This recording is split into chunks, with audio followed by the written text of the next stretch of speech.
تو حضرت مہدی کا انتقال ہو جائے گا، حضرت عیسیٰ اکیلے بچے، اور پھر حضرت عیسیٰ کے زمانے میں اللہ کا دین یعنی حضور اکرم صلی اللہ علیہ وسلم کا لایا ہوا دین جس کا اعلان کرنے کے لیے حضرت عیسیٰ تشریف لائے تھے وہ پوری دنیا میں چھا جائے گا۔ اور اللہ تعالیٰ نے فرمایا کتنے اہل کتاب ہیں اس میں سمجھیے، اہل کتاب میں یہودی بھی ہے، نصرانی بھی ہے۔ جتنے یہودی دجال کے ساتھی ہوں گے وہ تو دجال کے بعد دجال کے انجام کو پہنچیں گے، انجام تو بتلایا جا چکا آپ کو، سب لوٹ کے گیٹ پر ہی انجام پر نہیں پہنچائے جائیں گے، یہاں وہاں چھپیں گے لیکن بچے گا کوئی نہیں، سب پکڑے جائیں گے۔ ایک تعداد یہودیوں کی ایسی ہوگی جن کی آنکھیں کھل جائیں گی اور وہ سمجھ جائیں گے کہ دجال جھوٹا اور دھوکے باز ہے، سچے پیغمبر تو حضرت عیسیٰ ہیں، تو وہ کلمہ پڑھ لیں گے، وہ حضرت عیسیٰ کو سچا مان لیں گے اور حضرت عیسیٰ کے ذریعے حضرت محمد صلی اللہ علیہ وسلم کو سچا مان لیں گے۔ اور جتنے عیسائی ہیں ان میں بھی جتنے دجال کے ساتھی ہوں گے وہ بھی دجال کے انجام کو پہنچیں گے، لیکن ان کی اکثریت جو واقعی حضرت عیسیٰ اور حضرت مریم سے محبت کرنے والی ہے، اللہ تعالیٰ نے فرمایا ان میں سے ہر شخص اپنی موت سے پہلے یا حضرت عیسیٰ علیہ السلام کی موت سے پہلے، حضرت عیسیٰ علیہ السلام کو فطری طریقے پر پھر موت آئے گی اور حضرت عیسیٰ علیہ السلام کو دفن کیا جائے گا۔ مشہور یہ ہے کہ حضرت عیسیٰ کو حضور اکرم صلی اللہ علیہ وسلم کے ساتھ دفن کیا جائے گا روضہ اقدس میں، لیکن یہ بات مشہور ہی ہے، محدثین کہتے ہیں یہ کوئی پختہ بات نہیں ہے، اللہ جانے کہاں دفن کیا جائے گا، لیکن مدینے میں دفن کیا جائے گا یہ طے ہے۔ حضرت عیسیٰ علیہ السلام کو موت آئے گی اور اس کے بعد پھر حالات بدلیں گے، پھر دھیرے دھیرے اہل ایمان کا خاتمہ ہو جائے گا، پھر صرف کافر بچیں گے اور اس کے بعد قیامت آئے گی۔ کتنے دن میں آئے گی وہ تو اللہ ہی کو معلوم، اس کو کوئی متعین نہیں کر سکتا۔ قیامت کے بارے میں اللہ تعالیٰ نے صاف صاف فرما دیا، ان الساعۃ آتیۃ اکاد اخفیھا، قیامت تو آنی ہے لیکن میں نے اس کو چھپا کر کے رکھا ہے، میں نے اس کا علم کھولا نہیں ہے، کسی کو پتہ نہیں ہے کب آئے گی، یہ سب کو معلوم ہے کیا ہے۔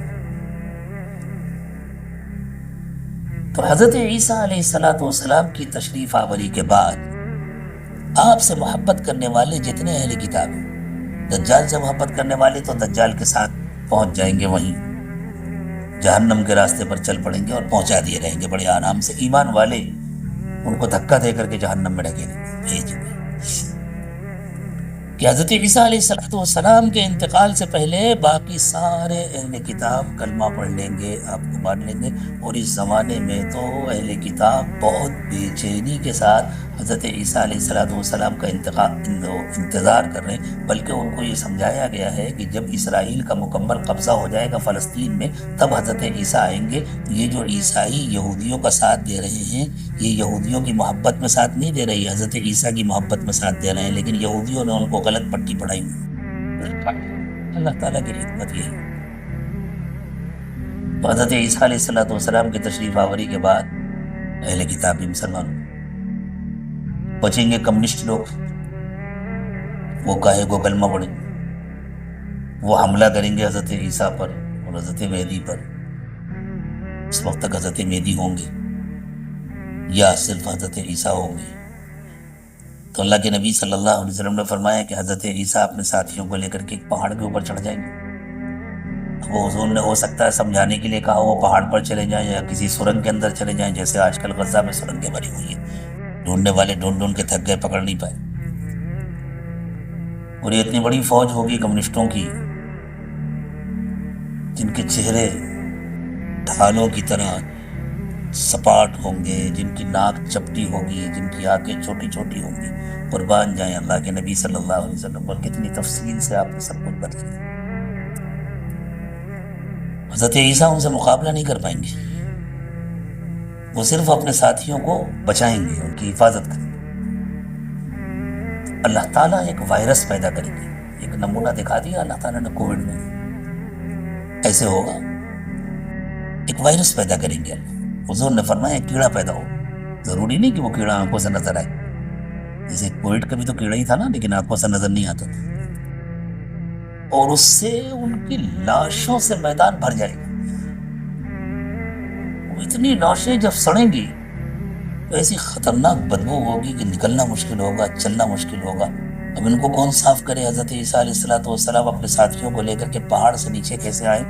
تو اللہ تعالیٰ نے فرمایا اس کے بعد سمندر میں ایک خطرناک سونامی آئے گا، ایک خطرناک طوفان آئے گا سمندر میں، اور سمندر کی لہریں وہ ساری لاشوں کو کھینچ لے جائے گی. اندر مچھلیوں کے لیے ولیمہ ہو، شاندار دعوت. ولیمہ عربی میں دعوت کو کہتے ہیں، کھانے کی دعوت کو ولیمہ کہتے ہیں. خاص شادی کی دعوت کو عربی میں ولیمہ نہیں کہتے، شادی کی دعوت کو ولیمۃ العرس کہتے ہیں، شادی کی دعوت. ہمارے یہاں ہندوستان میں اردو والوں کے یہاں ولیمہ کا لفظ استعمال ہونے لگا ہے شادی کے. اسی لیے ادب عربی کے ایک بہت بڑے مورخ ہیں، تاریخ الادب العربی ان کی مشہور کتاب ہے، اس وقت مصنف کا نام ذہن میں نہیں آ رہا، حافظ احمد حسن الزیات. احمد حسن الزیات بڑے ادیب گزرے ہیں مصر کے، ان کی کتاب ہے تاریخ الادب العربی. اس میں انہوں نے لکھا ہے کہ عربوں کے ہاں شاعری کی اتنی اہمیت تھی کہ جب کسی قبیلے میں کوئی شاعر پیدا ہو جاتا تھا، تیار ہو جاتا تھا، تو وہ لوگ بڑی بڑی دعوتیں کرتے تھے. تو کہتے ہیں اذا نبغ فیہم شاعر کانوا یعقدون الولائم، کہ جب ان میں کوئی شاعر تیار ہو جاتا تھا تو ولیمے کیا کرتے تھے. مچھلیوں کے لیے بھی ولیمہ ہو. یہ جتنی لاشیں ہیں کمیونسٹوں کی سب، اب اس میں آپ سمجھ گئے نا، اس وقت دو بڑے ملک ہیں کمیونسٹوں، اور وہی دونوں ملک ہیں جن کا رخ اسی طرف ہے. انہوں نے ملک شام میں بھی کافی ساتھ دیا ہے اور دوسرے ہر چیز میں مداخلت کر رہے ہیں. تو وہ بھی جب اپنے انجام کو پہنچ جائیں گے اور ان سب کی صفائی ہو جائے گی، پھر حضرت عیسیٰ علیہ السلام اپنے ساتھیوں کو لے کر نیچے تشریف لائیں گے، اور پھر اللہ کا دین 100% غالب ہوگا. اور اللہ کے نبی صلی اللہ علیہ وسلم نے فرمایا 7 سال رہیں گے حضرت عیسیٰ، اور حضور نے مزے لے کر فرمایا کیا شاندار ہو کہ وہ 7 سال ایسا مثالی امن ہوگا اور ایسی روزے کی فراوانی ہوگی، اتنے بڑے بڑے پھل ہوں گے، اتنے بڑے بڑے جانور ہوں گے، کھانے پینے کی کوئی تنگی نہیں ہوگی، کوئی پریشانی نہیں.